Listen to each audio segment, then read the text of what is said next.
Saya akan sampaikan terlebih dahulu profil pembicara kita pagi hari ini.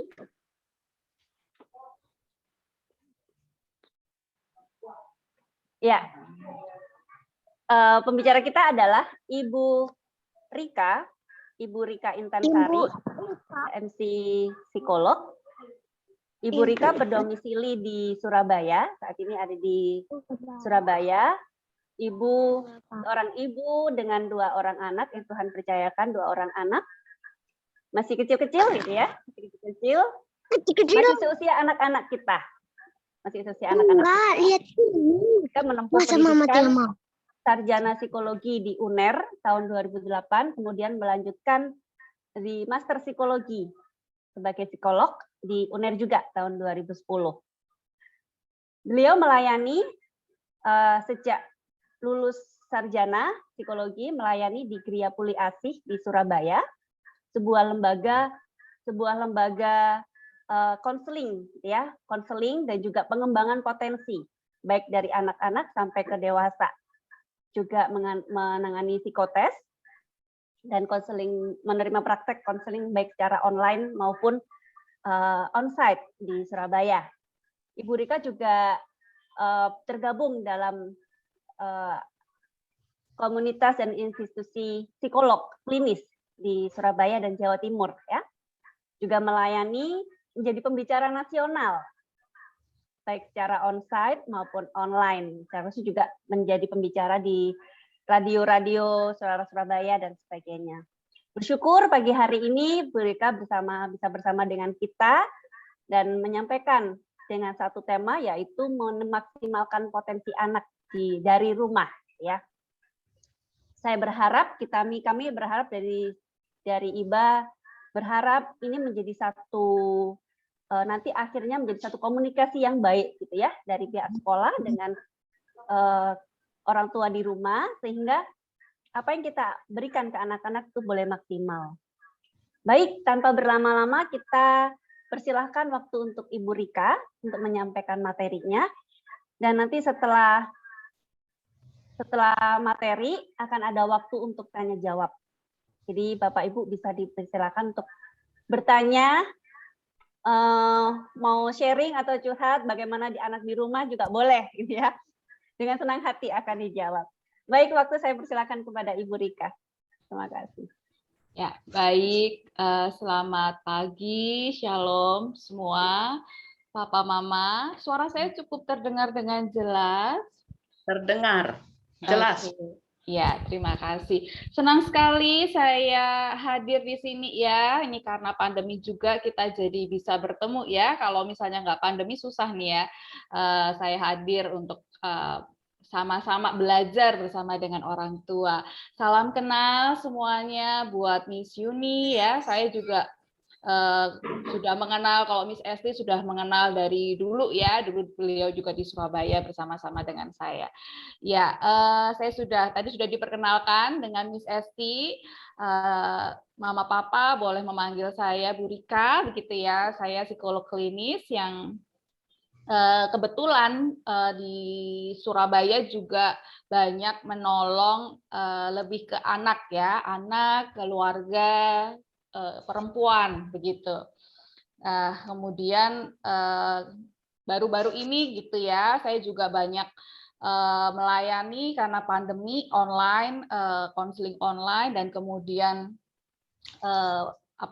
berkaitan dengan pandemi ini juga mendampingi orang-orang yang terkena dampak pandemi begitu ya lewat Satgas Covid dari pemerintah. Nah, dengan adanya bagian itu gitu ya, akhirnya saya juga banyak belajar hal-hal yang terjadi di Indonesia ya, khususnya permasalahan-permasalahan yang dihadapi orang tua juga ketika masa pandemi ini. Dan tentu saja stressful ya, nggak hanya orang tua, anak-anak pun juga mengalaminya karena saling berkaitan stresnya ya. Ketika orang tua stres, anak-anak tertular stresnya. Demikian juga anak-anak juga ya yang sehari-hari sebelumnya bisa sekolah, bercanda bersama dengan teman-temannya harus stay di rumah seperti itu, dan akhirnya kemampuan ya potensinya itu tidak berkembang dengan sempurna. Akhirnya juga banyak problem yang dihadapi dan kemudian banyak juga ya yang datang ke tempat kami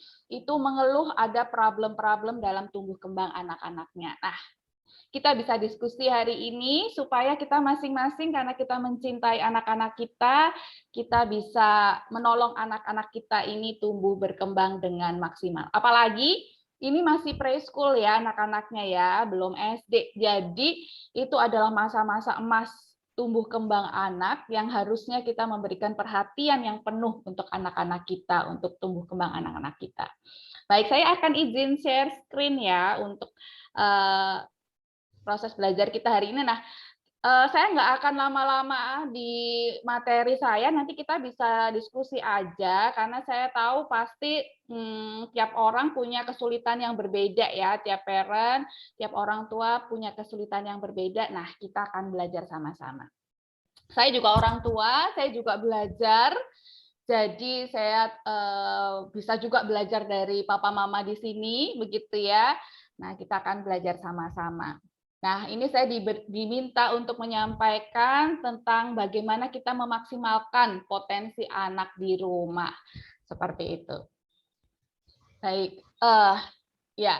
Jadi kalau kita berangkat dari firman Tuhan ya di Amsal 1 ayat 7 disebutkan bahwa takut akan Tuhan adalah permulaan pengetahuan. Ini tentu saja menjadi nafas ya kita semua ya, termasuk juga menolong anak-anak kita untuk memiliki hikmat kepandaian yang tentu saja dimulai dari pengetahuan dan pengenalan akan firman Tuhan ya. Dengan konsep ini kita melihat bahwa anak ini anugerah dan titipan Tuhan ya untuk setiap orang tua. Dan orang tua bertanggung jawab pada Tuhan untuk mendidik anak-anak sehingga mereka boleh mengenal Tuhan, sehingga mereka mengasihi Tuhan dan hidup untuk memuliakan Tuhan ya melalui setiap potensi yang diberikan kepada mereka. Jadi, Papa Mama, kalau misalnya kita bicara tentang pendidikan begitu ya. Nah, sekolah anak-anak yang pertama itu bukan di sekolah justru ya, tetapi di rumah gitu. Anak-anak mulai belajar itu di rumah. Nah, untuk itu berarti lembaga pendidikan utama buat anak-anak itu sebenarnya adalah di dalam keluarga begitu. Karena kalau di sekolah pun ya, walaupun tidak dalam kondisi pandemi, sekolah juga kan cuma beberapa jam ya. Nah, sebagian besar justru malah banyak dilakukan di rumah.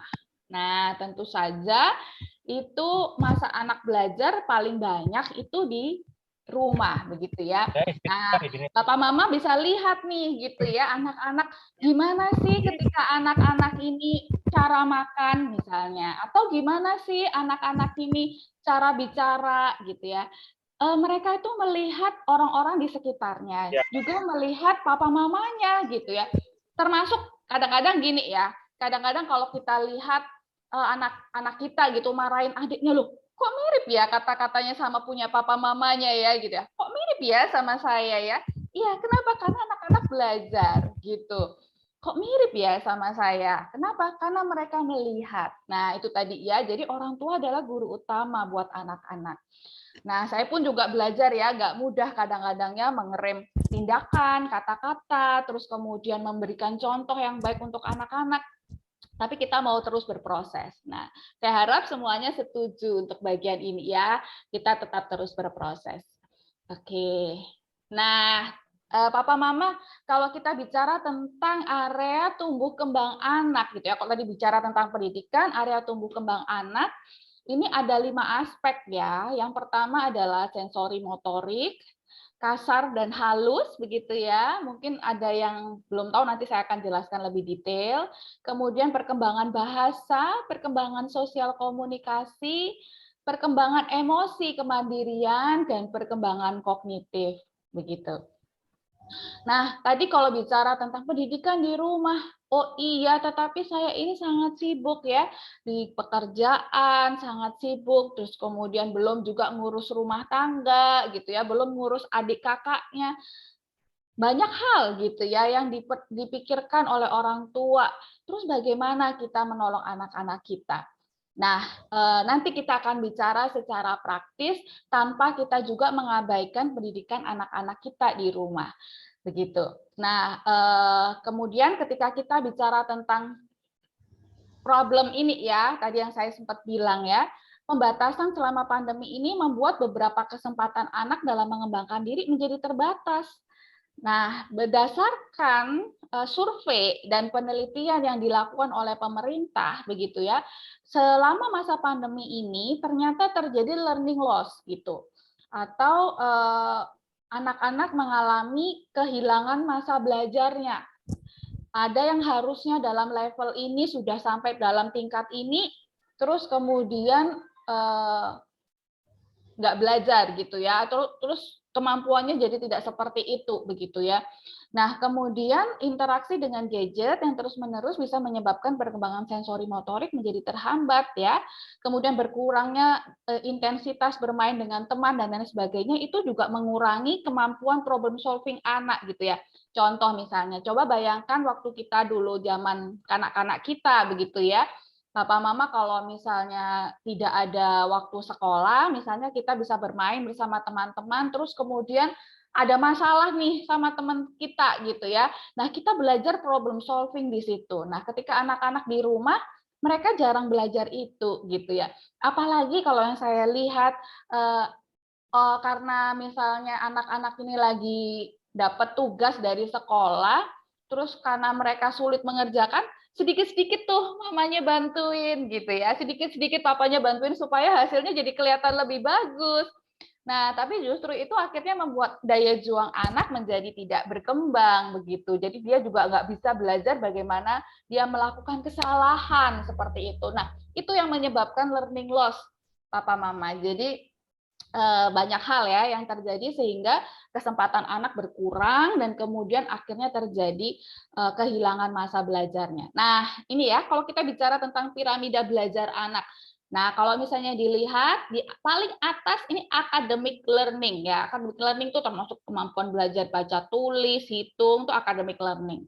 Nah, itu sebenarnya itu puncaknya. Tetapi yang paling dasar yang harus dibangun itu adalah kemampuan sensori integrasi ya, sensori motor ya, kemudian perseptual motor. Nah, ini sih sebenarnya yang harus dibangun lebih dulu. Begitu. Jangan buru-buru suruh anak baca tulis gitu ya, tetapi kemampuan motoriknya nggak berkembang atau kemampuan sensorinya nggak berkembang begitu. Apa tuh kemampuan sensori? Nanti saya akan jelaskan sedikit-sedikit ya, karena ini kalau jelasin satu-satu panjang gitu. Tapi paling tidak ini yang perlu dipahami. Nah, sekali lagi ya, kadang-kala saya seringkali membuat papa mama ini atau orang-orang yang sejaman dengan saya gitu ya, itu kembali mengingat masa lalu kita gitu. Nah, masa lalu kita, masa kecilnya dilalui dengan apa? Dengan bermain engklek ya, dengan bermain gaple, apa sih kalau ini di Jawa ya, bermain dakon gitu kan, terus lompat tali, lari-lari, kelereng dan lain sebagainya. Nah, itu sih sebenarnya adalah proses anak-anak tuh belajar. Nah, itu basic learning-nya sih sebenarnya ya. Motorik itu basic learning begitu ya. Kenapa? Karena dengan basic learning itu anak-anak individu itu akan mengembangkan keterampilan otak kanan dan otak kiri gitu ya. Nah, kalau misalnya sekarang anak-anak banyak berinteraksi dengan gadget, yang berkembang jempolnya aja gitu ya, atau telunjuknya aja nih gitu, tanpa ada organ gerak yang bisa merangsang pertumbuhan otak kanan kiri. Nah, ini jadi kita mesti ya balik lagi ke zaman kita dulu tuh. Kita itu banyak mainnya karena banyak mainnya dengan apa sih? Nah, itu sih sebenarnya adalah langkah awal anak-anak belajar, basic learning-nya begitu.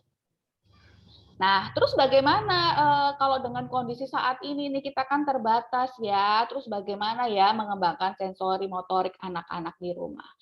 Nah, ini ya, kalau bicara tentang sensori motorik, sensori itu sensasi ya, perabaan. Kalau kita lihat itu kan biasa kita dulu belajar 5 sense ya. Nah, ini disebutkan yang sebelumnya ini tadi ada sekitar 7 ya sekarang sensori ya. Jadi bagaimana kita itu mengembangkan ya indera pembauan, indera visual, terus pendengaran, terus kemudian perabaan, keseimbangan, terus rangsangan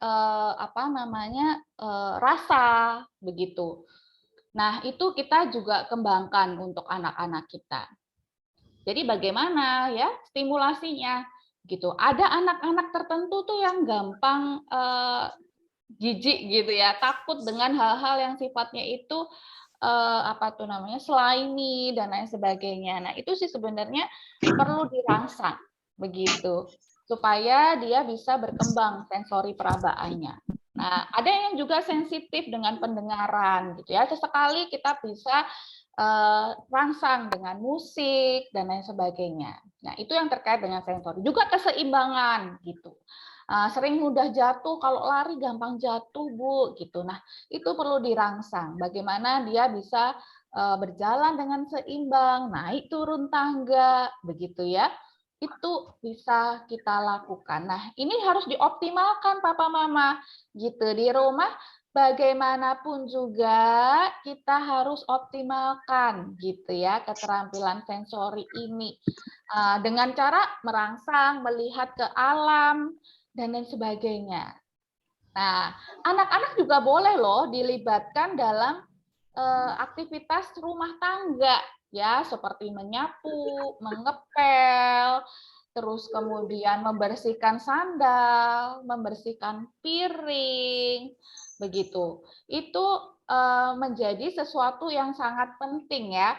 Dan ribet nih gitu ya, ribet tambah berantakan nanti begitu.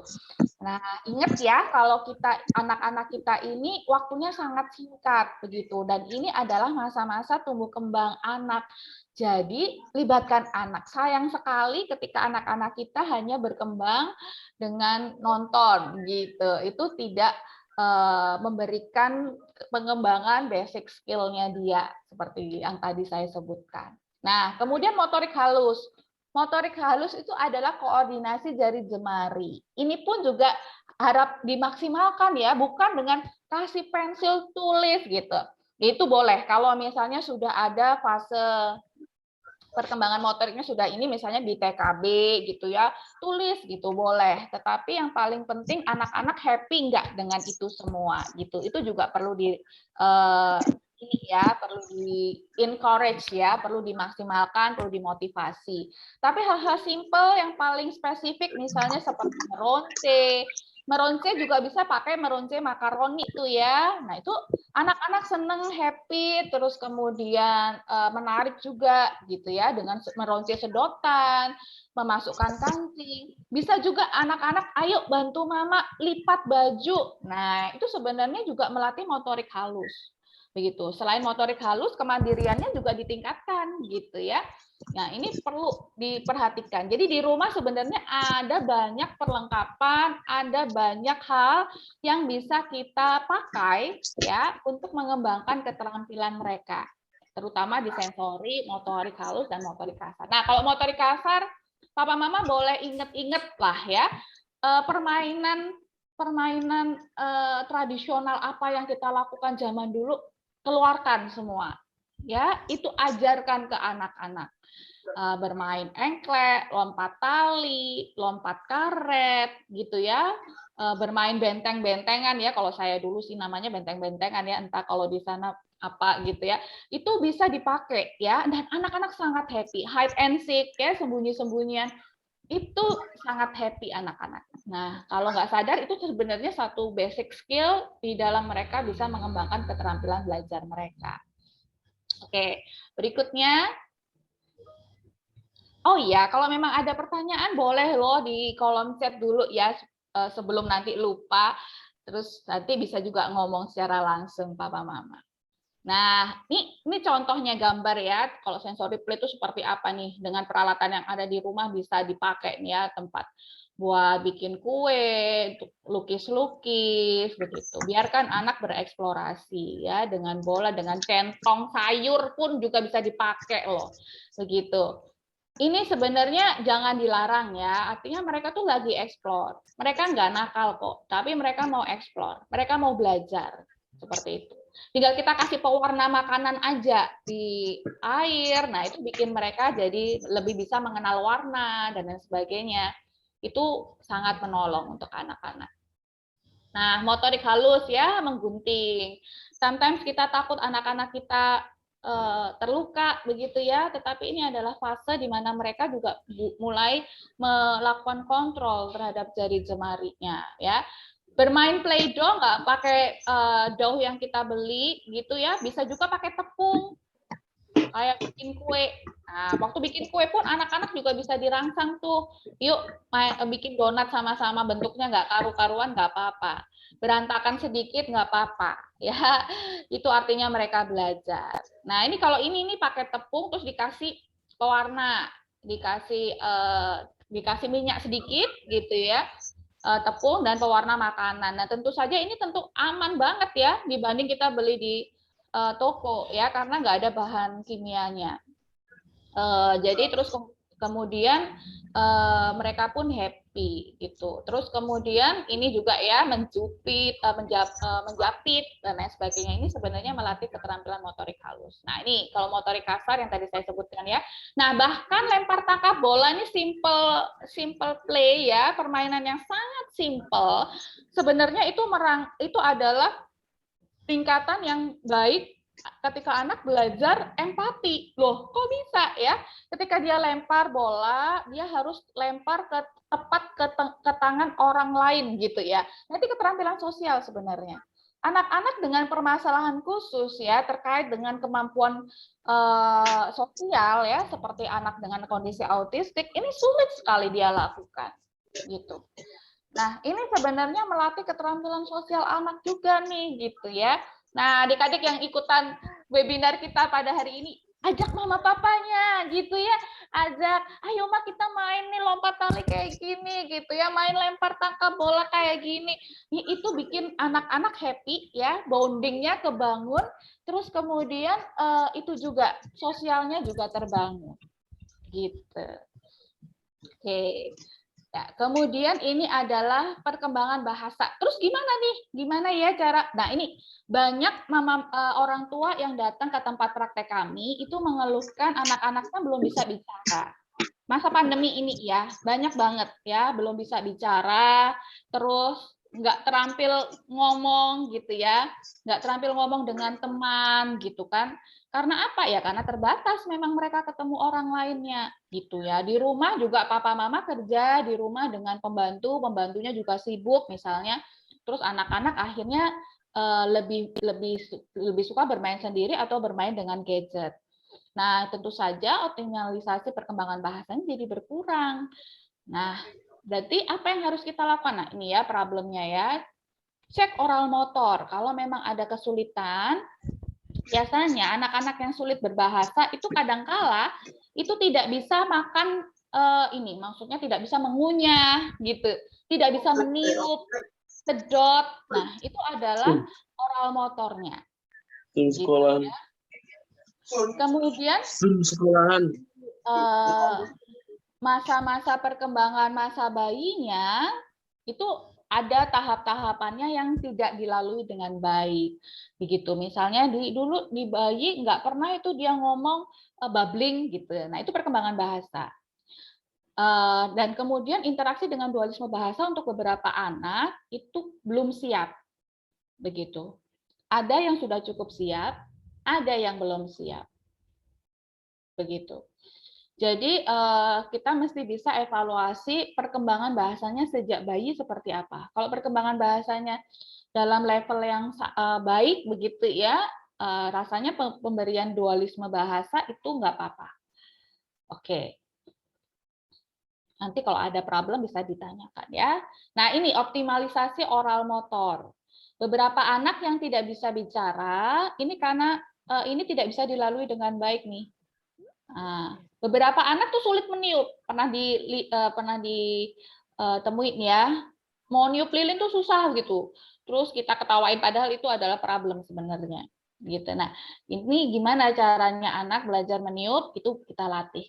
Termasuk ya ketika kita bicara tentang bahasa ini mereka sebenarnya belajar tentang huruf gitu. Kalau perkembangan bahasanya terlambat, kadangkala perkembangan untuk membaca, menulisnya juga terhambat. Kenapa? Karena untuk mengucapkannya aja susah, ya. Misalnya huruf S gitu ya, susah ngucapin S atau huruf F gitu ya. Dia akhirnya menjadi tidak mudah untuk membedakan tuh S sama F tuh kayak gimana, bunyinya kayak gimana, begitu. Nah, itu juga menjadi hambatan. Nah, ini ada optimalisasinya apa yang harus dilakukan nih. Ini bisa dibaca sendiri-sendiri ya nanti ya. Mungkin beberapa anak-anak di sini sudah lewat fase ini nih. Oke. Kemudian ada di sini optimalisasi sosial komunikasi. Nah, optimalisasi sosial komunikasi, apa yang harus dilakukan di rumah? Nah, di antaranya adalah floor time. Floor time ini apa ya? Floor time ini adalah quality time dengan anak. Tercipta adanya kontak mata dan transfer cinta kasih. Jadi kalau pakarnya floor time, nah ini juga menyatakan ini seperti kita jatuh cinta sama anak kita. Jadi sediakan waktu minimal nih ya 30 menit sehari yang kita itu kalau anak kita ada 3, jadi masing-masing anak itu kita kasih waktu dengan anak kita. Kita bicara, kita komunikasi di situ. Terus ada transfer kasih ya, seperti kita, yaitu kalau kita jatuh cinta sama pasangan kita, seperti itulah kita sama anak-anak kita. Menghargai mereka dengan keberadaan mereka. Sampaikan saya mengasihi engkau gitu ya, dengan bahasa kasih kita, bahasa tubuh kita. Nah, itu akan mengembangkan keterampilan sosial komunikasi anak. Value, pengajaran nilai ya, khususnya nilai kebenaran firman Tuhan dan komunikasi yang positif. Kita perlu memberikan contoh ya, bagaimana anak-anak akan belajar mengucapkan kata sakti kalau mereka sendiri tidak bisa melihat contoh itu dari orang-orang di sekelilingnya. Begitu. Jadi, sekalipun dengan anak, misalnya kita minta bantuan mereka untuk mengambilkan sesuatu, kita harus pakai kata tolong. Tolong gitu ya. Setelah diambilkan kita harus say thank you. Terima kasih. Begitu. Jadi dia akan mengerti, oke, kalau saya mau minta tolong, saya harus ngomong tolong gitu. Ketika saya sudah diberi bantuan, saya akan bilang terima kasih. Nah, itu yang harus dibiasakan ya sedari dini ya dari rumah. Termasuk ketika mau meminta izin melakukan sesuatu, mengambil sesuatu, meminjam sesuatu. Nah, itu kita harus bilang permisi, terus minta maaf. Nah, orang tua juga perlu berlatih untuk bicara maaf ya sama anak-anak kita, walaupun kita karena kita sudah melakukan kesalahan gitu ya, walaupun tuh rasanya aduh kok orang tua minta maaf sih, nanti anak-anaknya ngelunjak kok. Enggak seperti itu ya Papa Mama. Jadi anak-anak akan belajar bagaimana mereka meminta maaf. Kalau mereka melakukan kesalahan, berani mengakui kesalahan itu mereka akan mendapatkan nilai itu, nilai yang sangat mahal harganya. Begitu, yang nggak bisa dibayar ya, itu dibeli dengan apapun. Nah, sosial komunikasi juga bisa dilakukan perkembangannya dengan membaca buku bersama-sama gitu ya. Kita juga bisa pakai bedtime stories waktu mau tidur. Nah, ini sebenarnya perkembangan sosial komunikasi. Papa Mama memang nggak gampang ya untuk melakukan optimalisasi ini, tetapi kita kan mau berikan yang terbaik ya buat anak-anak kita. Saya pun juga menyiapkan ini akhirnya juga, oh iya ya saya nggak terlalu banyak nih di bagian ini ya. Next time saya akan diingatkan untuk lebih mau memberikan yang terbaik untuk anak-anak saya misalnya. Nah, seperti itu ya. Read a story dan storytelling. Ini juga bisa ya, ketika kita sampai di rumah, kita minta anak kita menceritakan apa pengalaman yang dia lalui selama sepanjang hari, gitu ya. Atau dia setelah membaca buku atau menonton TV, diminta untuk menceritakan, begitu ya. Terus bisa juga dengan boneka gitu ya, dia ceritakan dengan menggunakan boneka begitu. Jadi ketika kita merangsang anak-anak kita, kalau misalnya dulu di TK gitu ya, seringkali ada juga saya ingat gitu ya, diminta untuk deklamasi gitu kan, diminta untuk bercerita Nah, ini adalah stimulasi yang sangat baik begitu. Kemarin juga saya dapat informasi nih ya dari Miss Esti, di sekolah juga beberapa kali ada nih kegiatan-kegiatan yang menolong anak-anak untuk mengembangkan keterampilan ini nih gitu. Nah, itu sebenarnya maksud saya mungkin nggak gampang untuk beberapa anak, tapi biasakan aja gitu ya. Ketika mereka biasa untuk tampil, ngomong, walaupun cuma 1-2 kalimat, 3 kalimat, itu sudah luar biasa loh. Kita perlu apresiasi loh, gitu ya. Misalnya menjelaskan, ini nih bunga yang sangat cantik yang aku temui tadi pagi berwarna merah. Nah itu pun udah encourage banyak hal, begitu. Jadi nggak perlu yang sangat expert begitu ya, dia menceritakan aja itu sudah sangat baik. Karena ini masih levelnya juga masih anak-anak ya, TK, jadi masih belum yang kompleks begitu. Kemudian pretend play ya, bermain pura-pura. Nah, anak-anak kalau masih suka bermain pura-pura jangan dilarang. Ini adalah apa tuh namanya? Keterampilan permainan tertinggi seseorang. Jadi kalau seseorang bisa bermain pretend play, itu artinya dia tidak ada hambatan sosial komunikasi. Begitu. Jadi pretend play ini adalah permainan yang sangat baik dan kita bisa rangsang anak-anak. Apa sih pretend play itu? Kayak main masak-masakan gitu ya. Terus dia melayani kita, mau makan apa Ma, mau masak apa Ma gitu ya. Nah itu jangan dihambat, aduh bikin ruwet gitu ya, atau bikin berantakan. Nah, itu justru sebenarnya adalah stimulasi atau permainan yang paling baik buat anak-anak. Begitu.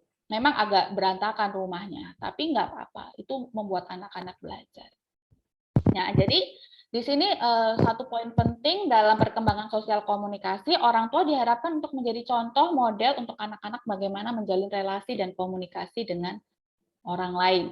Nah, ini berkaitan dengan kemandirian, emosi dan kemandirian ya. Saya cepat aja, nanti bisa dibaca sendiri. Nah, anak-anak juga perlu belajar untuk mengenal nama emosi nih, takut, senang, sedih, marah, begitu ya. Terus kemudian kita sampaikan ke anak-anak, oh kamu lagi marah ya, gitu. Oh lagi happy ya, lagi seneng ya, gitu. Terus kita juga bantu anak untuk menjelaskan kenapa kok emosi itu muncul. Kemudian bantu mereka untuk mengelola emosi, ya sehingga anak bisa mengelola emosi sendiri.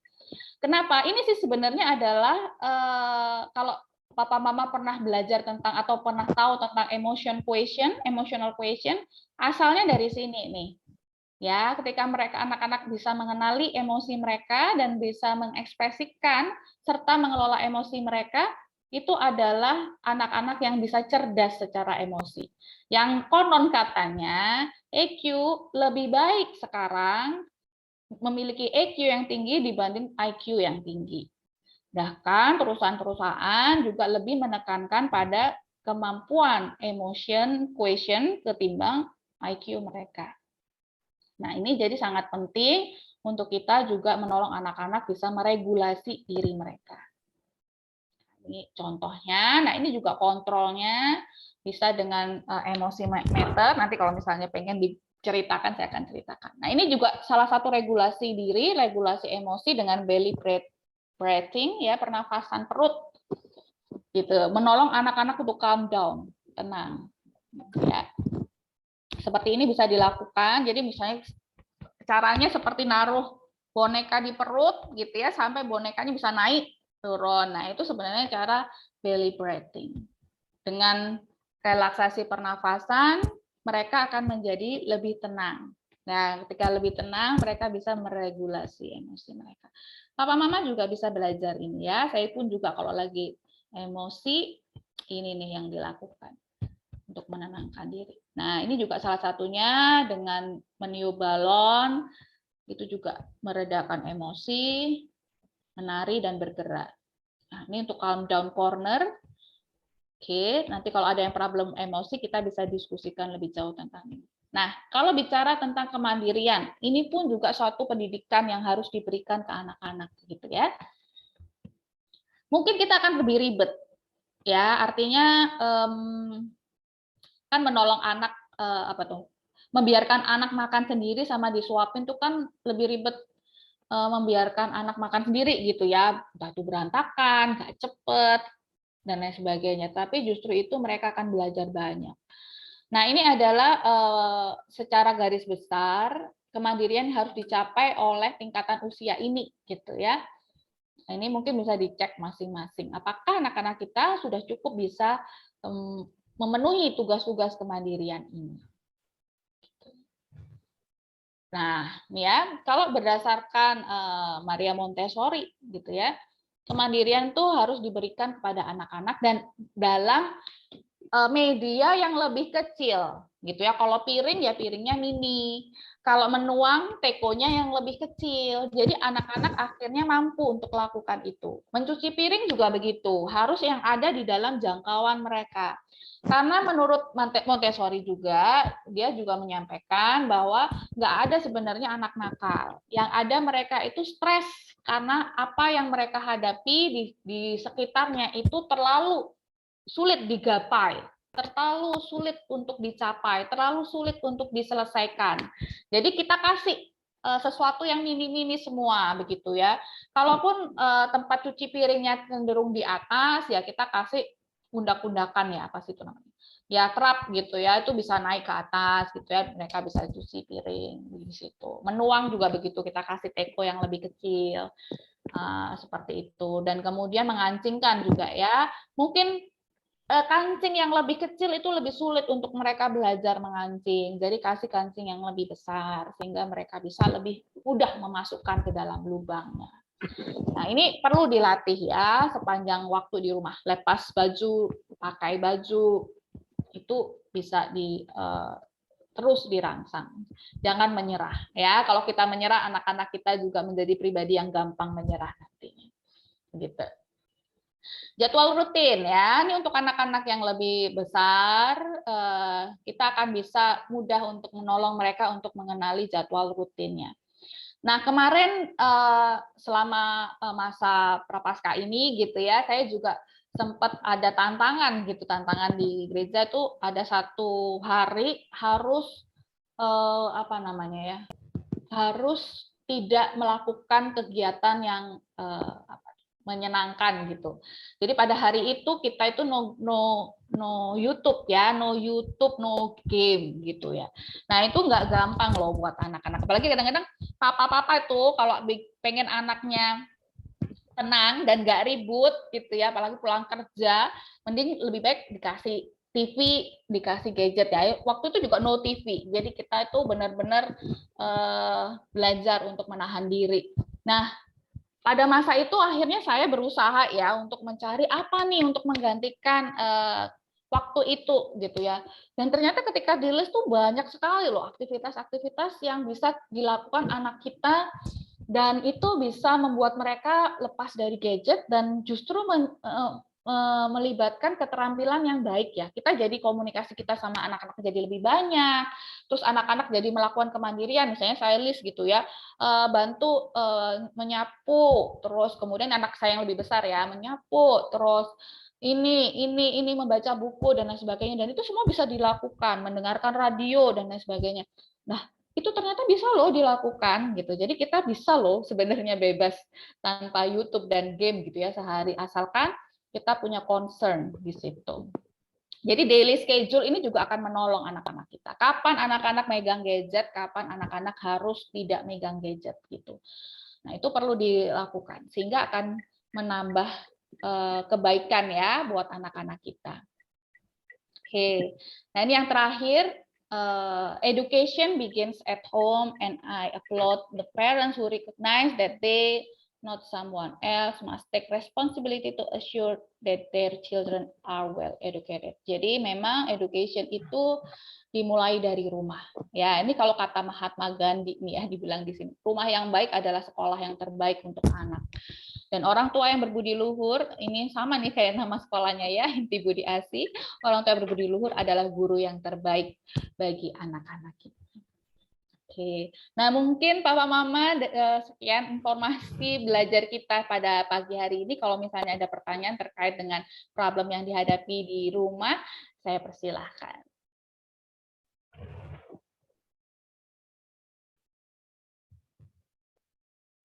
Terima kasih Rika.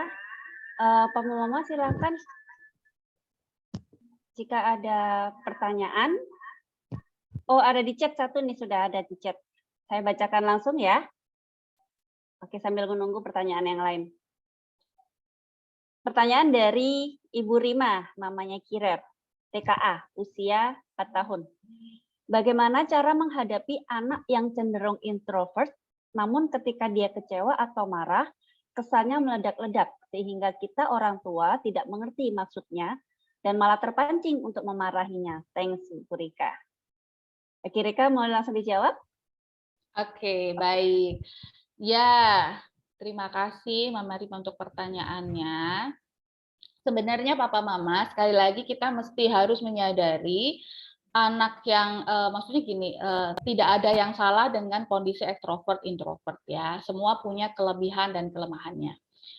Saya sendiri memang cenderung juga seorang yang introvert begitu. Tetapi bagaimana kita bisa mengelola diri kita, termasuk yang ekstrovert ya. Kalau terlalu ekstrovert kan juga nggak baik ya. Nah, tapi bagaimana dengan kondisinya ketika dia kecewa atau marah, kesannya meledak-ledak ya. Nah, ini tadi sekali lagi seperti yang tadi saya coba share screen lagi ya. Mungkin tadi saya kan nggak banyak diskusikan tentang emosinya. Oke, bentar.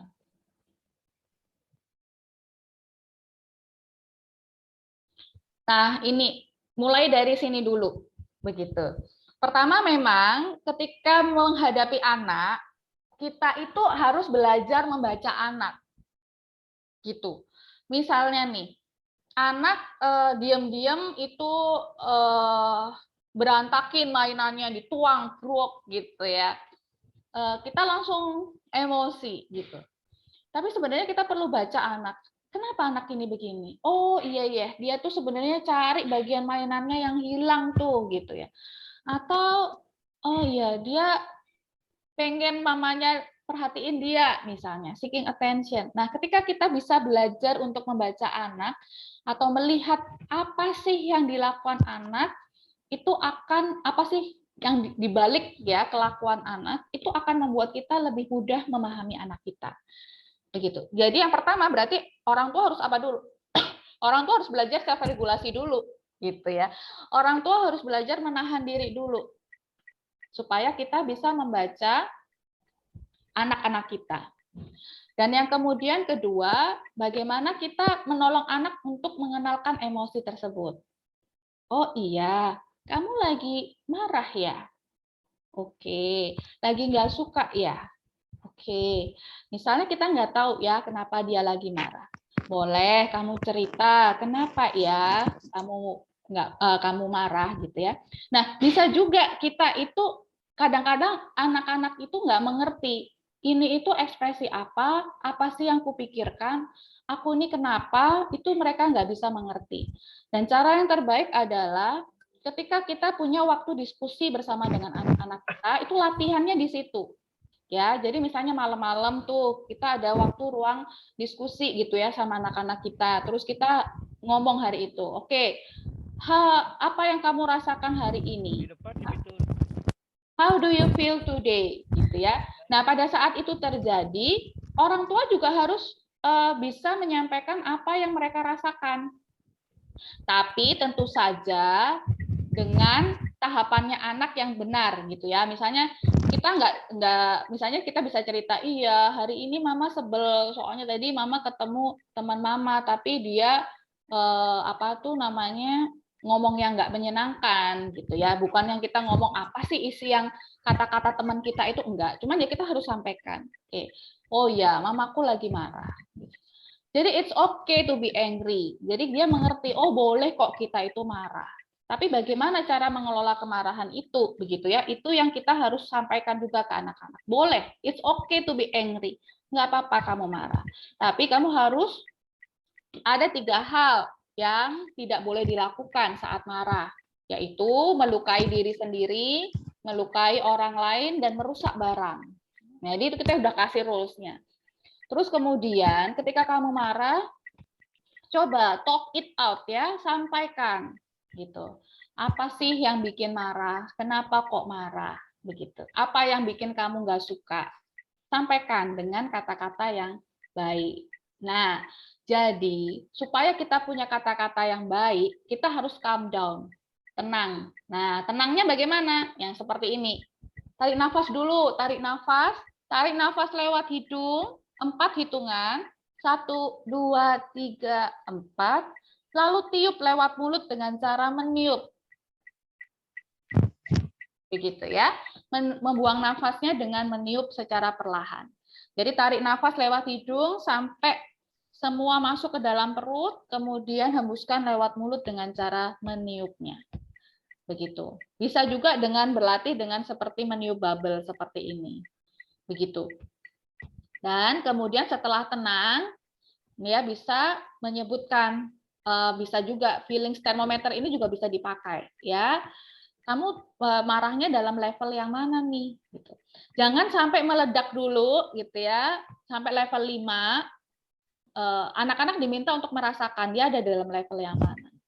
Kalau sudah sampai 5 ini kita sudah nggak bisa ngomong ya sama anak-anak kita itu. Jadi pada saat sudah sampai level 5, dia harus ditenangkan diri dulu. Ada pojok tenang itu tadi, tempat untuk tenang, tempat untuk rileks. Di sini. Nah, di sini kita bisa siapin tuh alat-alat yang bikin dia untuk tenang. Kalau dia suka menggambar, taruh tuh alat-alat gambar di situ. Kalau dia suka membaca, ada buku bacaan di sini juga. Begitu. Ada bubble juga, ada dough juga ya. Itu sebenarnya merangsang mereka untuk, jadi kalau seperti kita marah ya, kita marah tuh kan pengen nyobek kertas atau apa begitu ya, atau pengen meremas-remas sesuatu. Nah, itu siapkan di situ. Jadi anak-anak bisa tenang di situ. Jadi bukan yang kita marahin balik gitu ya. Ketika dia marah kita marahin balik, itu justru akan lebih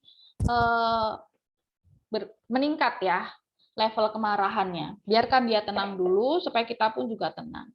Supaya dia nggak merusak dan lain sebagainya, ya memang harus di pojok tenang ini untuk lebih tenang. Dulu saya pernah ada di satu sekolah gitu ya, dia juga punya itu pojok tenang untuk anak-anak yang memang itu dikasih bantal besar ya, waktu masih sekolah terus tuh ya, itu kan banyak ya berkonflik anak-anak. Nah, itu dia ada di situ. Kalau yang ini bukan pojok hukuman ya, jadi jangan samakan dengan hukuman. Jadi ketika kita bilang, oh kamu marah ya, di situ dihukum. Nah, itu yang bukan hukuman. Kita harus sampaikan ini adalah pojok kita untuk tenang, gitu. Jadi jangan sampai dia merasa kalau aku marah aku dihukum, gitu. Karena marah itu adalah emosi yang boleh dirasakan. Tapi bagaimana mengelola itu yang harus kita ajarkan. Seperti itu. Itu kira-kira mungkin bisa menjawab, atau kalau misalnya belum cukup puas boleh ditanyakan. Oke, terima kasih jawabannya Bu Rika. Mudah-mudahan cukup jelas ya bagaimana Mama Kirer. Ya, cukup jelas. Makasih Bu Rika. Oke, nah melanjutkan ini Bu Rika. Tadi kasusnya jika orang tua terpancing gitu ya. Nah kalau kebalikannya, orang tua nggak mau dengerin anak terus-terusan marah, akhirnya langsung diturutin gitu. Nah kalau begitu bagaimana?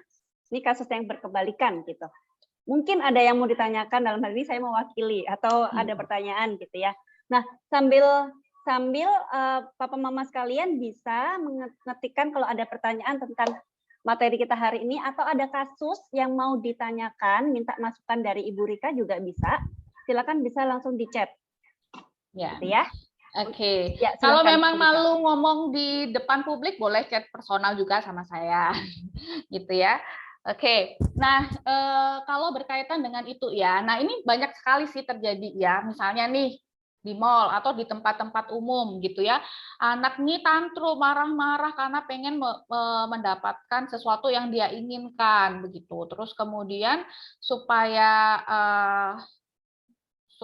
nggak ribut ya, beberapa ya, supaya nggak ribut, yang saya kenal juga dikasihlah gadget gitu ya supaya nggak ribut. Oke, akhirnya oke deh, nggak apa-apa deh untuk kali ini aja lo ya, kali ini aja lo ya. Nah, sebenarnya papa mama anak-anak ini kan lagi belajar ya, termasuk dia bagaimana belajar ketika dia menginginkan sesuatu, bagaimana nih caraku aku bisa mendapatkan itu. begitu ya. Dan ketika dia marah, terus dia bisa mendapatkan respon yang dia harapkan, dia akan mengulang lagi tuh perilaku itu. Jadi perilakunya semakin dikuatkan, bukan semakin berkurang, tapi justru semakin dikuatkan.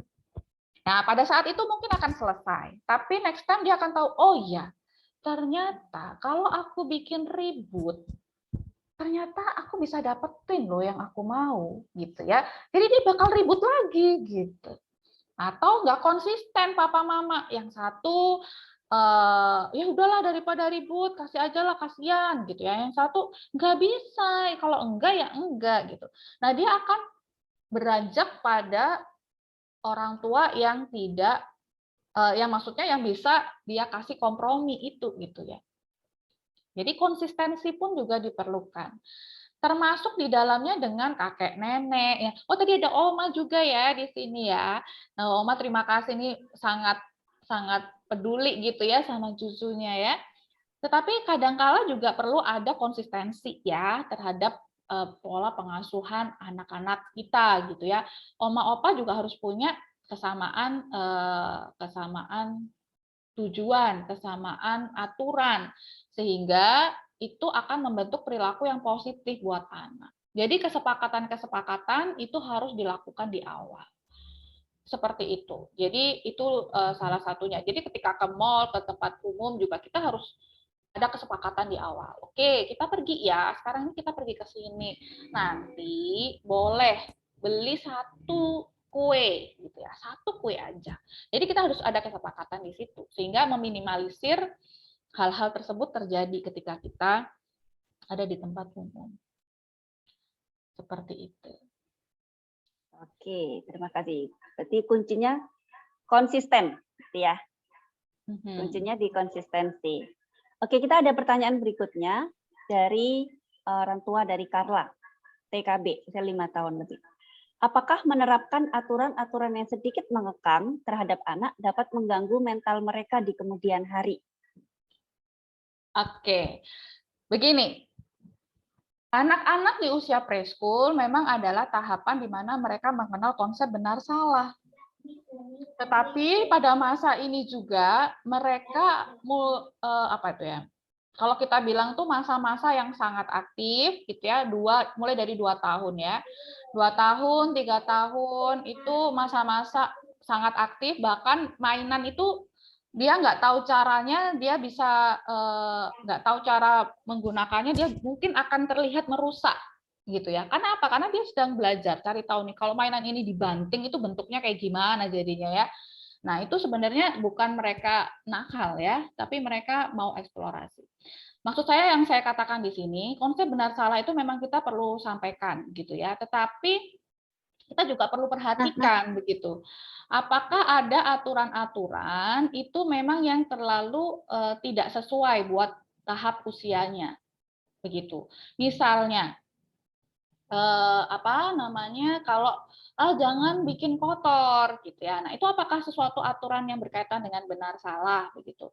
Atau boleh dong bikin kotor, boleh kok bikin kotor tapi di area ini gitu. Jadi kita mesti harus kasih kesempatan mereka juga eksplor diri mereka. Jadi mereka pun juga harus dikasih kesempatan untuk menyatakan apa yang mereka rasakan dan apa yang mereka pikirkan gitu, atau apa yang mereka tuju gitu ya. Kenapa sih anak-anak ini pengen main kotor? Tujuan mereka sebenarnya bukan untuk bikin mama papanya marah kok, nggak ada kok tujuan itu. Mereka tuh cuma mau belajar gitu ya. Mereka tuh cuma mau ingin mengenal lingkungannya gitu. Kalau tepung ini dituang terus kena ke lantai, rasanya itu gimana sih gitu ya. Yang kita pikirkan, wah ini kerjaan baru ini gitu. Nah, sebenarnya di situ gitu ya. Jadi artinya apa? Jadi artinya kita harus akomodasi. Akomodasi apa sih yang anak-anak ini ingin capai, ingin pelajari. Dan kita kasih fasilitas. Oke, it's okay kok main tepung, tapi cuman ada di area ini aja ya gitu ya. Kita kasih koran gitu ya. Di sini boleh kamu mau apain, mau kasih warna, kasih air, boleh terserah. Tapi di area ini gitu. Jadi bisa dikasih aturan-aturan yang seperti itu. Seperti itu. Jadi dan akan lebih baik kalau kita itu menyampaikannya tidak dengan ancaman. Aturan itu tidak disampaikan dengan ancaman dan sesuatu yang secara positif. Ya, misalnya dia coret-coret tembok nih gitu, coret-coret tembok itu kan bikin berantakan gitu ya. Nah, kita harus lihat, oh anak ini sebenarnya butuh wadah untuk melukis, mewarna gitu. Kita bisa kok memang sisipkan satu tembok mereka untuk mewarna. Di situ tuh boleh tuh tembok itu. Bagian ini boleh kamu warna, kamu coret-coret gitu. Jadi it's okay, nggak apa-apa. Justru kita bisa melihat perkembangan mereka di situ. Perkembangan mereka melukis dan lihat pola pikir mereka. Itu juga bagus. Seperti itu. Itu salah satunya, semoga bisa menolong ya, Mama Carla. Oke, terima kasih Bu Rika. Dari Papa Carla, apakah cukup jelas atau ada yang mau disampaikan lagi? Oke, terima kasih. Nah, Papa Mama, kita masih ada waktu ya, masih diberikan waktu karena sudah mulai muncul nih pertanyaan-pertanyaan gitu ya, sudah mulai muncul. Jadi kita akan berikan waktu kembali lagi gitu supaya lebih maksimal lagi kalau ada yang mau ditanyakan atau didiskusikan gitu ya. Nah, kalau ada yang mungkin nggak pengen dibaca semua, bisa di-chat secara pribadi ke saya atau Ibu Rika, gitu ya. Bisa chatnya ke saya atau ke Ibu Rika, gitu. Nanti disebutkan tanpa menyebutkan nama pengirimnya. Oke, pertanyaan berikutnya, bagaimana cara menghandle anak superaktif? Lari sana sini, pegang semua benda dalam satu kelas, gitu ya. Ini konteksnya di kelas. Oke, terima kasih Ibu Rika. Oke, ya kalau misalnya anak yang super aktif ya, oke. Anak super aktif itu sebenarnya anak yang berenergi, gitu ya.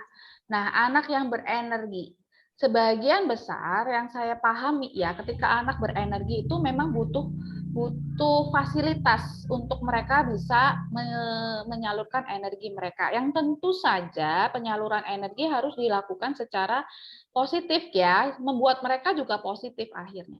Jadi artinya apa? Pertama, keluarkan energinya gitu ya. Sebelum mulai belajar kita bisa bermain gerak dan lagu dan lain sebagainya. Nah, itu setelah selesai biasanya anak-anak akan menjadi lebih tenang. Itu yang pertama. Yang kedua, libatkan mereka. Gitu. Libatkan mereka misalnya, oke, bantu Miss ya untuk bagi ini ke teman-teman gitu. Kalau mereka dilibatkan, mereka akan bisa melakukan daya kelola dengan lebih positif gitu. Daya kelola dirinya jadi lebih positif.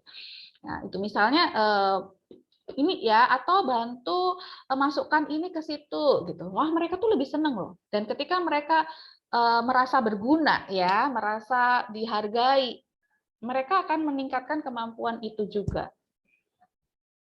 Begitu. Jadi penting juga ya kita bisa memberikan anak-anak kesempatan untuk menyalurkan energinya. Gitu. Jadi libatkan aja dalam aktivitas di kelas. Mereka akan lebih tenang. Oke, terima kasih Bu Rika. Nah, ini ada Mama Cia yang raise hand. Silakan diberi kesempatan untuk bertanya secara langsung.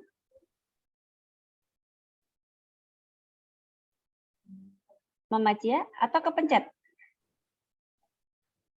Oke, saya bacakan dulu pertanyaan berikutnya. Nanti Mama Cia bisa ini ya, setelah pertanyaan berikutnya dibacakan.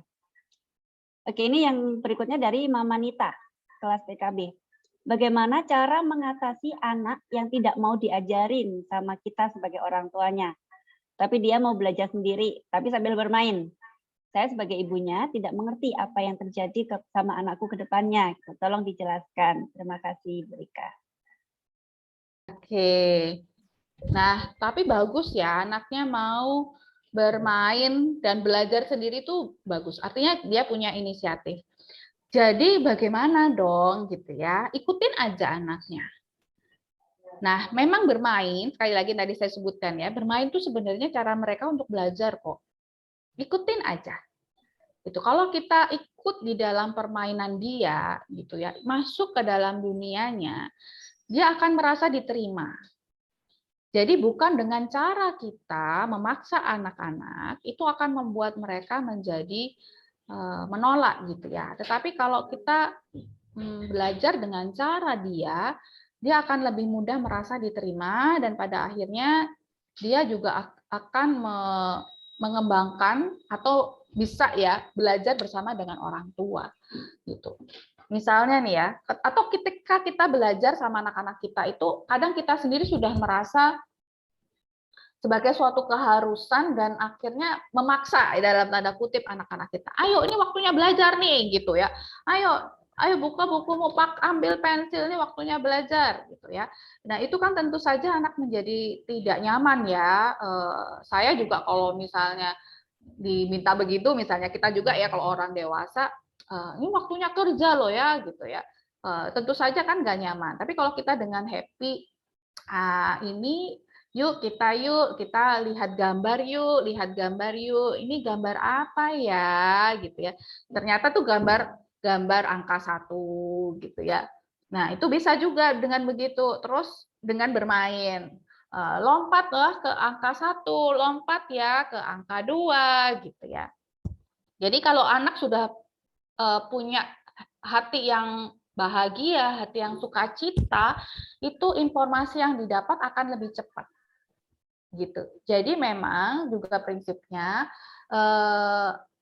ketika otak anak ya dalam kondisi rileks, hatinya dalam kondisi bahagia, itu akan menolong anak-anak untuk belajar lebih cepat. Gitu. Itu penelitian juga menyampaikan itu. Jadi kita bagaimanapun harus membuat situasi belajar jadi menyenangkan. Dan sebaliknya dengan bentakan ya kata-kata yang keras itu mematikan ribuan sel otak anak. Gitu. Itu mematikan ribuan sel otak anak. Jadi bisa dibayangkan ya kalau misalnya dengan satu bentakan itu mematikan ribuan sel otak anak.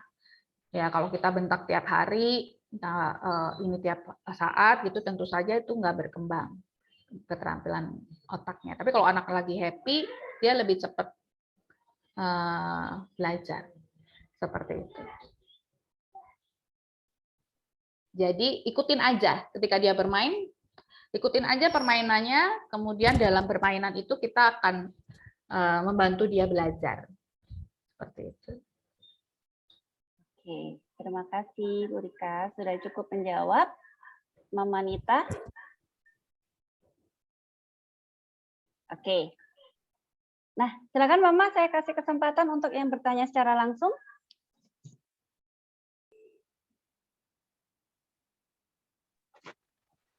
Tutup pintunya, Nah. Saya mau nanya, gimana cara Bu Reka, gimana cara mengatasi anak yang suka belajarnya di waktu malam, pas kita udah mau tidur dia minta belajar, sedangkan mamanya udah ngantuk. Itu pertanyaan pertama. Yang kedua, tadi kan dibilang belajar makan sendiri. Tapi kalau anak saya susah makan, jadi kalau susah makan, kalau makanannya ditaruh pun nggak dimakan kayak gitu. Jadi ya terpaksa saya harus suapin daripada takutnya masuk angin atau apa gitu. Jadi apa itu terus gitu atau gimana caranya? Tapi kalau kue bisa makan sendiri, tapi kalau nasi susah. Itu aja sih, Bu. Makasih. Silakan. Oke, jadi yang pertama tuh, tapi itu hal yang baik loh ya, maksudnya masih ada keinginan untuk belajar tuh, itu luar biasa. Nggak semua anak bisa tuh suka belajar ya, minta belajar malam-malam. Nah itu balik lagi ke yang tadi, tadi saya sudah sempat ya bantu anak-anak untuk memiliki schedule gitu. Nah kalau belum bisa baca, schedule-nya berupa gambar. Itu akan menolong ya. Jadi memang orang tua memang diharapkan untuk lebih kreatif juga sih ya. Jadi kayak misalnya tuh schedule-nya bisa dirubah-rubah juga boleh. Jadi kayak pakai velcro gitu, ditempel lepas, tempel lepas, itu bisa juga ya. Atau dengan gambar seperti itu. Nah, itu kita coba ya. Ini kita sampaikan, ini jam segini, ini udah malam. Memang belum bisa lihat jam, Miss, gimana? Nggak apa-apa. Ini berarti kita kasih tahu, misalnya dia udah bisa lihat angka. Ya, kita mungkin bisa mulai dari angka digital gitu, atau mulai dari jam itu bisa kita lihat nih, yang kecil sudah di 9, itu artinya kita sudah waktunya untuk tidur gitu. Nah, jadi kalau kita mau belajar, kita di angka berapa ya belajarnya ya? Ketika yang kecil di angka berapa ya? Atau ketika jam digital ini menunjukkan angka berapa. Nah, itu waktunya kamu belajar. Atau kalau memang masih kesulitan dengan angka, bisa ke ini ya, matahari nih. Misalnya ini udah matahari udah turun nih, udah sore hari. Ini waktunya belajar. Kayak gitu. Jadi dengan schedule itu anak-anak akan mengerti waktu-waktu dia, kapan dia bermain, kapan dia tidur, kapan dia belajar. Dan itu membuat anak-anak lebih nyaman. Orang tua lebih nyaman, anak-anak pun jadi lebih nyaman juga. Jadi itu menjadi sesuatu yang baik ya, yang bisa diterapkan. Ya, anak saya yang kecil maupun yang besar, ketika disampaikan dengan schedule seperti itu, dia akan lebih oke gitu ya. Jadi kita memang harus bantu anak untuk atur waktu-waktu yang baik itu. Termasuk banyak juga ya orang tua yang mengeluh, anak saya nggak bisa tidur-tidur tuh, tidurnya malam gitu, bangunnya siang. Nah itu sebenarnya masalah kita bagaimana mengatur schedule harian mereka gitu. Dan kita pun juga orang tua harus konsisten dengan itu. Walaupun nanti nggak tidur-tidur, merem-melek di tempat tidur gitu ya, tetap kita bantu dia untuk bisa ada tetap di tempat tidur, ini memang waktunya untuk tidur. Begitu. Dan kemudian yang kedua adalah pertanyaan tentang makan itu tadi ya, gimana ya kalau anak saya susah makan begitu. Nah, susah makan berarti perlu ada waktu-waktu kita juga sampaikan gitu. Jadi pertama sih kita harus berikan nilainya dulu, value-nya dulu. Kenapa ya kamu harus makan sendiri? Karena memang sudah waktunya, karena sudah jadi anak yang lebih besar, sudah usia segini, itu waktunya untuk makan sendiri gitu. Kita bisa kasih kesempatan misalnya dalam waktu-waktu tertentu itu lama gitu ya. Jadi masih makan tuh kan sehari 3 kali. Mulai dari makan siang dulu yang memang kesempatannya bisa lebih panjang di situ dia makan gitu. Dan kita kasih waktu. Nah, kemudian bisa juga dengan menguatkan perilakunya. Itu kan sebenarnya masalah pembentukan perilaku ya, pembentukan perilaku makan.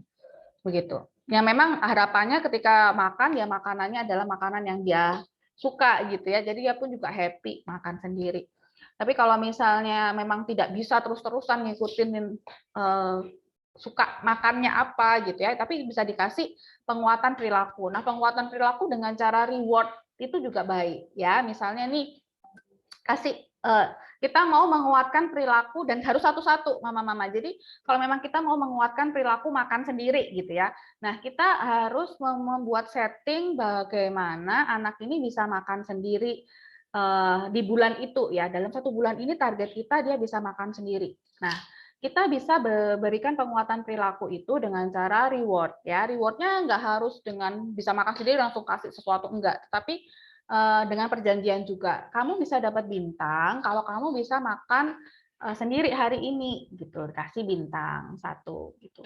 Nah, kalau udah dikumpulin, misalnya kalau sebulan kan 3 bintang ya, pagi siang malam 3 bintang kalikan 30 kan 90 tuh misalnya. Ya kalau misalnya tercapai 50 gitu ya atau berapa itu bisa diatur sendiri ya. Nah, nanti kamu bisa dapatkan apa sih makanan favorit kamu misalnya. Atau enggak sebulan, seminggu dulu. Lebih pendek, seminggu. Nah, itu bisa menguatkan perilakunya. Dan kita apresiasi dia kalau dia sudah berhasil melakukannya. Nah, itu sebenarnya adalah bentuk-bentuk penguatan perilaku, apresiasi, reward, dan lain sebagainya. Jadi, lambat laun anak kita akan membentuk perilaku tersebut. Sehingga ketika tidak ada reward pun, dia tetap bisa lakukan itu. Begitu. Salah satunya. Oke, terima kasih Bu Rika untuk langkah-langkah praktisnya yang sudah disampaikan ya. Oke, 1 kali lagi gitu ya, saya kasih kesempatan 1 lagi pertanyaan. Baik secara chat ataupun secara langsung. 1 pertanyaan lagi. Ada? Oke, Saya- Mama Vin, silakan. Iya. Bu Rika, apakah ada trik khusus ya? Jadi pada saat anak kita makan itu sebenarnya itu kan hal itu diajarkan udah dari kecil ya untuk duduk diem makan gitu ya. Tapi mungkin perkembangan zaman makin aktif, jadi apa namanya dia makan pun juga kemana-mana gitu. Makannya bisa habis gitu, tapi banyak ini teralih gitu perhatiannya pada saat makan itu gitu.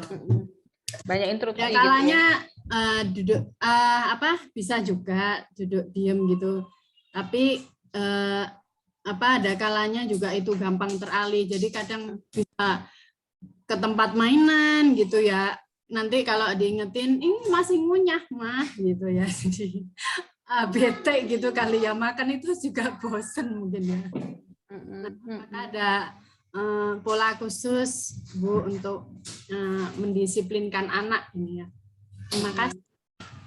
Ya, oke.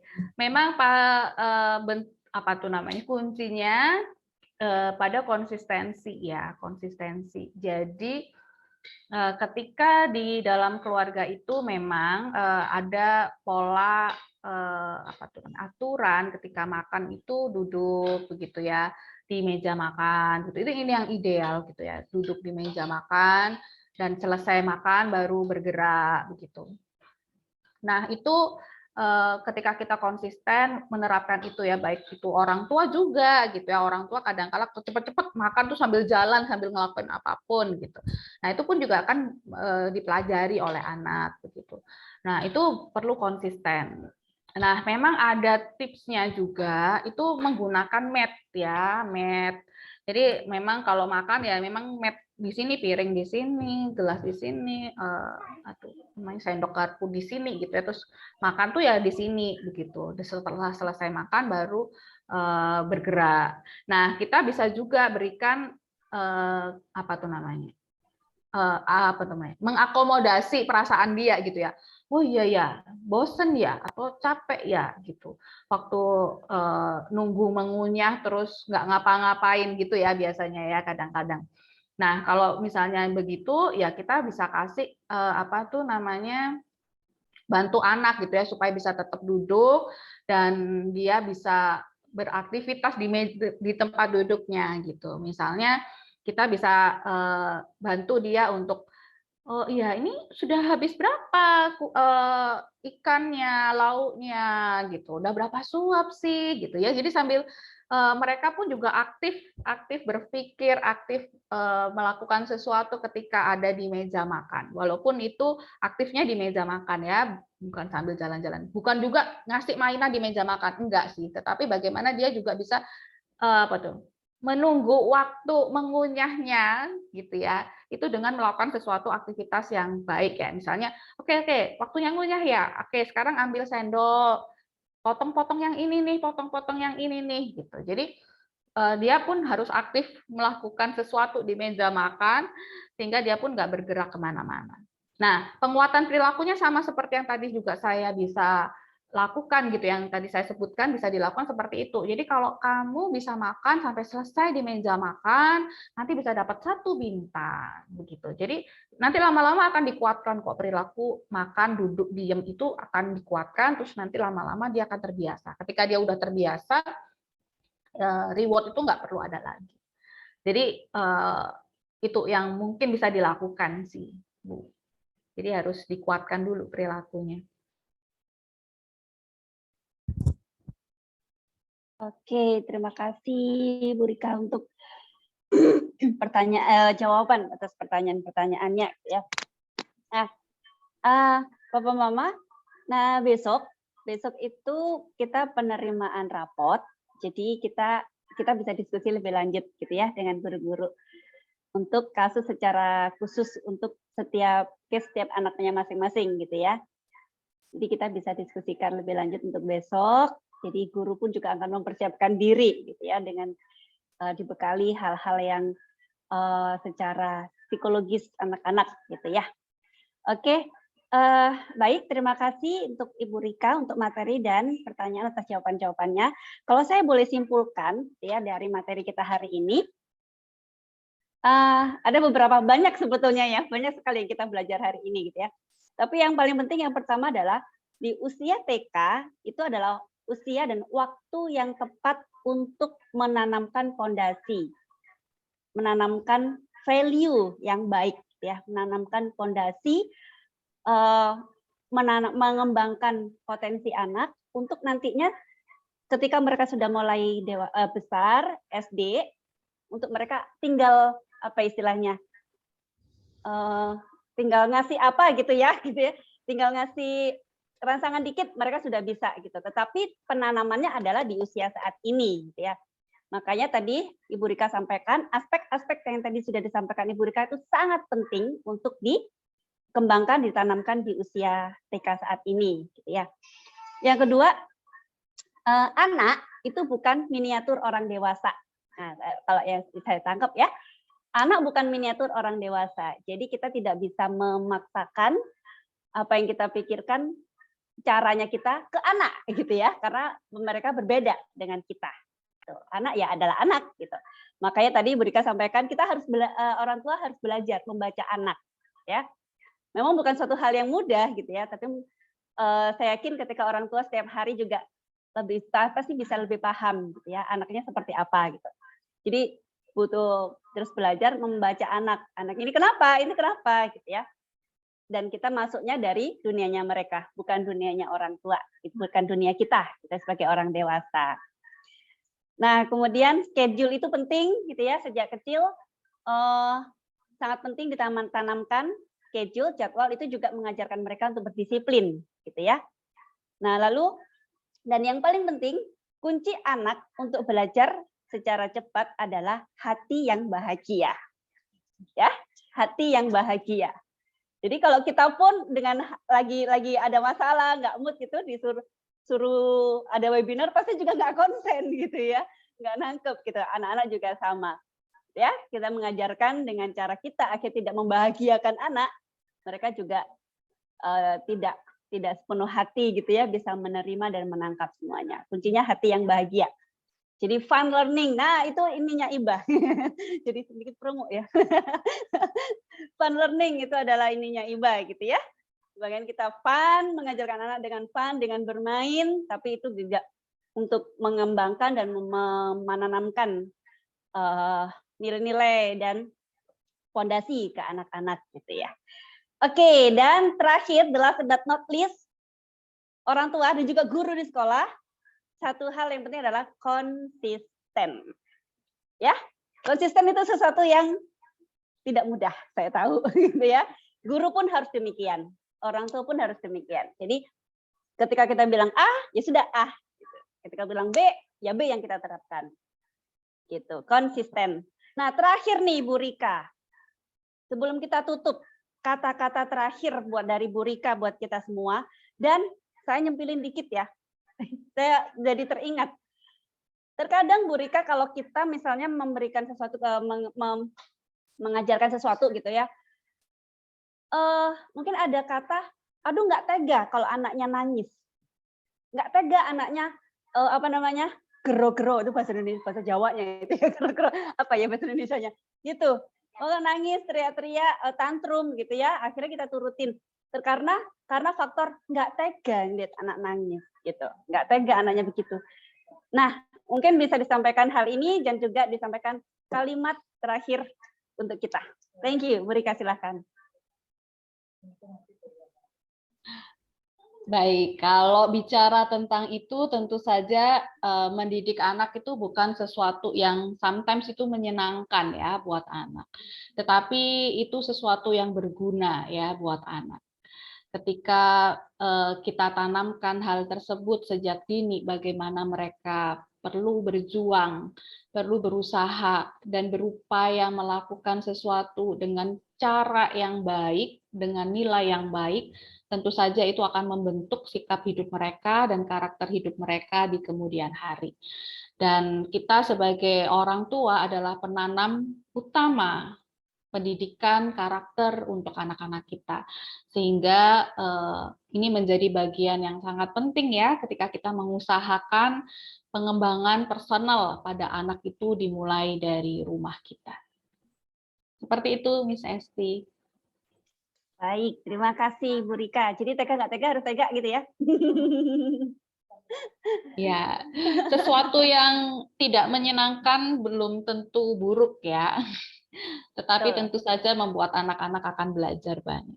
Sebenarnya justru malah harus tega sekarang ya, daripada nanti dia menjadi pribadi yang kurang positif. Dan tentu saja orang tua harus tenang ya untuk menolong anak-anak kita. Jadi walaupun tantrum, ya kita nggak kasih, tetapi kita justru marah-marahin dia gitu. Itu kebalikannya ya, terlalu tega gitu, terlalu over gitu ya. Ya kita harus tenang dulu. Yang penting kita harus tenang dulu. Anak akan melihat, oh ya, ketika menghadapi masalah ini ternyata kita harus tenang ya, seperti papa mama yang tenang menghadapi aku gitu misalnya. Jadi kita harus belajar untuk tenang dulu. Ketika kita tenang, akan lebih mudah menolong anak-anak kita. Jadi kalau udah tantrum gitu, kita abaikan dulu. Anak-anak nggak akan bisa dikasih tahu, dijelasin panjang lebar gitu ya, dikhotbahin, diceramain gitu nggak akan bisa. Jadi biarkan dia tenang dulu. Seperti itu. Oke, baik.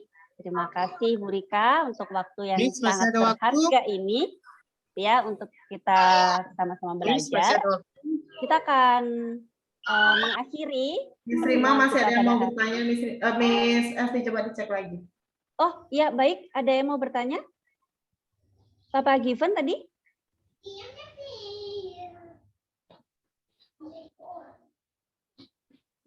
Silakan Pak.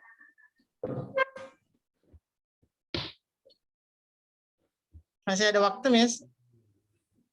Di sini bagaimana? Satu pertanyaan lagi ya, terakhir Oke, ya. terakhir ya. Terakhir silakan Pak. Masih bisa ya? Ya, terakhir. Pertanyaan terakhir nih. Oke. Ini saya singkat aja sebenarnya. Itu tadi ibunya kan sempat menjelaskan tentang oral motorik. Saya mau tanyanya sih sedikit aja. Penyebab oral motorik dan apa penyelesaiannya, solusinya gimana? Itu aja sih. Mohon maaf pertanyaannya tadi apa Pak? Mau di oral motorik, Problem Itu oral kan- motor ya. melatih oral motor. betul. Dengan Oke. dengan case belum ini ya, berbicara yang Ya, belum lancar gitu ya. Penyebabnya oral motorik itu apa? Oke. Terus kan udah oral motorik anak ini. Terus solusinya gimana? Baik, silakan Ibu Oke. Rika. Ya, jadi problem oral motor ya. Yang pertama sih, kalau penyebab gini, oral motor tuh kan sekali lagi itu awal mula anak-anak akan berlatih untuk bicara gitu ya. Jadi kan kalau ngomong tuh kan butuh otot-otot bicara ya. Makanya beberapa anak-anak yang mengalami speech delay atau gangguan bicara itu perlu ada kayak terapi bicara. Nah, terapi bicara salah satunya tuh kayak pijat-pijatan di dalam mulut gitu ya, supaya lebih baik otot-otot mulutnya sehingga dia bisa bicara dengan baik. Nah, penyebabnya apa begitu? Nah, biasanya ada beberapa yang memang secara genetically gitu ya, lahir itu dengan kondisi perkembangan oral motor yang kurang maksimal gitu ya, tidak seperti anak-anak normal lainnya begitu. Tetapi ada juga yang rangsangannya kurang. Nah, misalnya apa nih? Ada level-level perkembangan sejak bayi ya. Anak-anak tuh kan mulai dari bayi itu kan belajar untuk menghisap puting ibunya begitu ya. Terus ada yang kesulitan. Nah, itu bisa jadi ada masalah utama awalnya dari situ gitu ya. Terus kemudian ada yang tidak bisa ada fase menggigit ya, fase menggigit gigit-gigit tuh.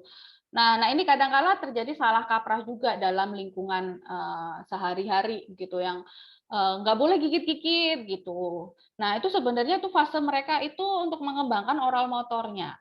Jadi jangan dilarang, itu memang fasenya gitu ya. Apalagi di tahun-tahun pertama tuh ya semua digigitin. Justru kita harus kasih kesempatan dia beri gigitan, beri sesuatu yang bisa digigit. Sehingga dia pun akan menjadi lebih terampil ya menggigit. Lalu kemudian untuk tahapan makan tuh. Jadi setelah minum susu bayi 6 bulan, kemudian dia akan belajar mulai mengunyah ya, maksudnya makanan yang lebih kasar. Nah, ada bayi-bayi tertentu itu tidak mudah untuk melakukan itu gitu. Nah, itu harus dirangsang juga ya, seperti tetap harus diberikan tekstur yang lebih keras. Tapi muntah dan lain sebagainya tetap perlu dirangsang sedikit-sedikit supaya dia akhirnya belajar mengunyah ya. Kalau zaman sekarang sudah banyak juga ya model yang pakai, aduh saya lupa istilahnya, yang wortel direbus finger food ya, dia gigit-gigit begitu. Nah, itu sebenarnya baik juga untuk merangsang oral motor. Nah, itu kebutuhan untuk bicara dia. Dan termasuk di dalamnya ketika perkembangan tuh ya, saya pernah kenal juga ada orang tua ini yang karena takut anaknya nggak dapat nutrisi yang banyak, tuh makanan tetap terus di blender ya sampai dia umur 1 tahun di blender terus gitu, nggak dikasih tekstur makanan yang bervariasi. Akhirnya memang jadi sulit bicara gitu. Nanti lambat laun jadi sulit sulit membaca gitu. Nah, ternyata setelah ditelusuri ada masa lalunya itu ya, masalah makan itu tidak berlangsung dengan baik. Jadi harus dimulai dari situ lagi, belajar kunyah, belajar telan, belajar hisap, sedot. Ya ada yang pakai sedotan tuh nggak mudah gitu ya. Nah, orang-orang yang ada masalah itu, dan kita kasih tuh sedotan, dari sedotan yang besar, kecil, melingkar-lingkar begitu. Nah, sampai dia bisa menyedot dengan baik. Termasuk meniup gitu, meniup juga gitu, kasih bubble, kasih sesuatu yang dia bisa tiup begitu ya. Nah, terus dirangsang sehingga nanti pada waktunya tiba dia bicara, dia sudah lebih terampil bicara begitu. Jadi itulah tahapan perkembangan. Kenapanya? Karena faktor genetik dan rangsangan yang tidak maksimal di masa lalunya itu. Seperti itu, Miss Esti. Mungkin semoga bisa menjawab. Masih mute, Miss Esti. Oke, terima kasih Bu Rika untuk jawabannya. Jadi sudah cukup ya? Kita akan mengakhiri pertemuan hari ini. Jika ada pertanyaan yang mau disampaikan ke Ibu Rika, boleh nanti di WA saja ke saya. Nanti saya sampaikan ke Bu Rika. Boleh ya, Bu Rika ya? Ya, boleh. Ada pertanyaan khusus itu bisa di chat di WA ke saya, nanti saya bisa sampaikan ke Ibu Rika, gitu ya. Dan Ibu Rika juga melayani untuk psikotes. Jadi psikotes anak untuk melihat potensi anak, untuk melihat IQ dan sebagainya, potensi dan talenta-talentanya. Itu Ibu Rika melayani secara khusus untuk hal ini, dan beberapa kali kalau jika ada beberapa orang gitu ya, Ibu Rika bisa terbang ke Bali gitu. Jadi jika ada bapak mama yang mungkin ingin gitu ya dalam layanan hal ini, bisa disampaikan ke kita juga. Jadi IBA School juga mungkin akan bekerja sama dengan Gria Puli Asih gitu ya. Jika ada ingin diadakan secara khusus di IBA, kita bisa undang secara khusus untuk timnya Ibu Rika dan tim Gria Puli Asih untuk mengadakan psikotes dan konseling secara lebih detail gitu ya. Oke, terima kasih untuk hari ini. Kita akan menutup di dalam doa, dan saya sampaikan juga pengumuman untuk besok. Hari ini akan dikirimkan jadwal untuk pengambilan rapot, ya, pengambilan rapot dan diskusi dengan guru mengenai perkembangan anak. Dan nanti hari ini akan diberikan jadwalnya, dan mengingatkan kembali untuk pidato anak, ya, lomba pidato. Jadi kita ada lomba pidato nih, Bu Rika, di anak-anak dari kegiatan KTS ini. Anak-anak berpidato secara sederhana ya, secara sederhana dengan sesuai dengan usianya anak, gitu ya, menyampaikan sesuatu dengan tema menjaga lingkungan. Jadi kami tunggu sampai siang ini untuk hadiahnya diumumkannya besok plus hadiahnya. Jadi kita ada piala Ada piala dan hadiah bingkisan menarik gitu ya untuk pemenangnya. Kemudian untuk besok orang tua bisa, anak-anak bisa ikut gitu ya, karena ada penarikan hadiah. Tuh. Jadi semua anak besok bisa ikut ya, besok menyenangkan di sekolah akan dapat hadiah-hadiah gitu ya. Oke, terima kasih. Kita akan menutup dalam doa, minta dengan kasih Miss Yuni untuk menutup di dalam doa.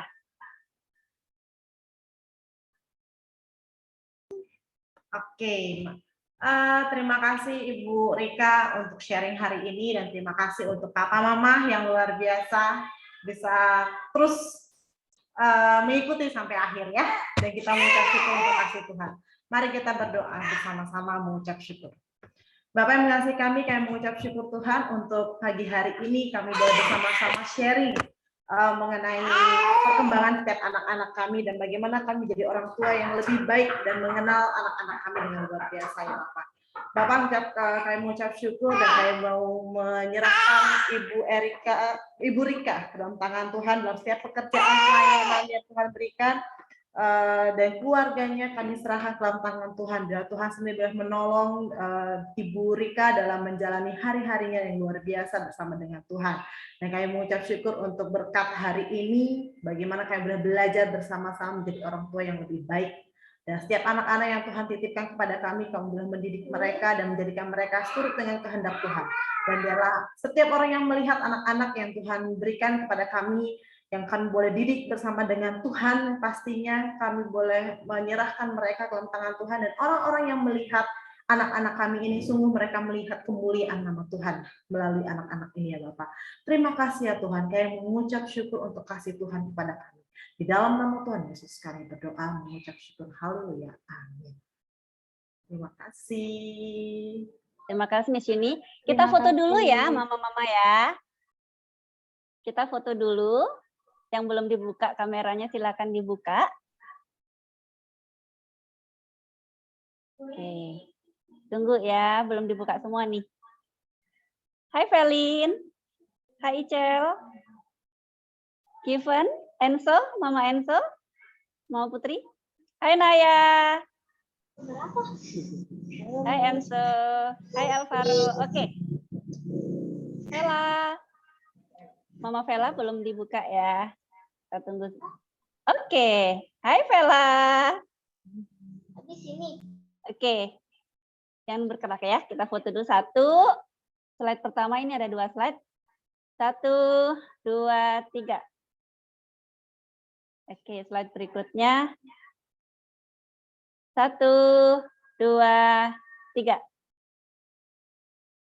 Oke, terima kasih. Hai Ivana, Fanya. Terima kasih Ibu Rika, terima kasih semuanya Mama Papa, Tuhan berkati. Terima kasih. Terima kasih juga. Terima kasih nih. Sampai besok di sekolah ya.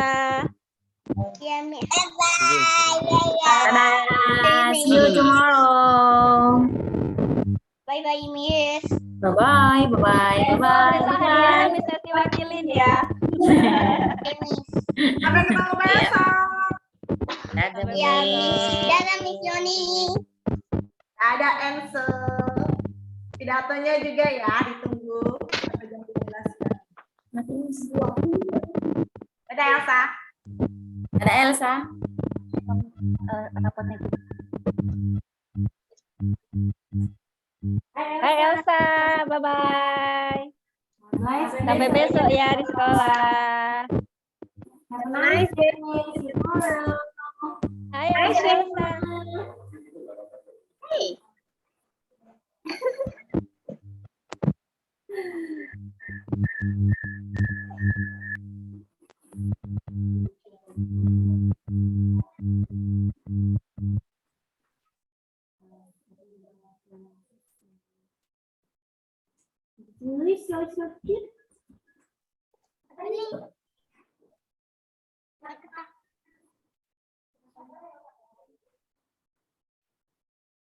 Oke, thank you guys. Rika, thank you ya. Iya, udah. Bye-bye. Bye, thank you Rika. Thank you juga. Dah, Kak Rika. Sampai sini ya. Dah. Salam buat teman-teman di perkantoran. Aku matiin ya. Aku barusan bikin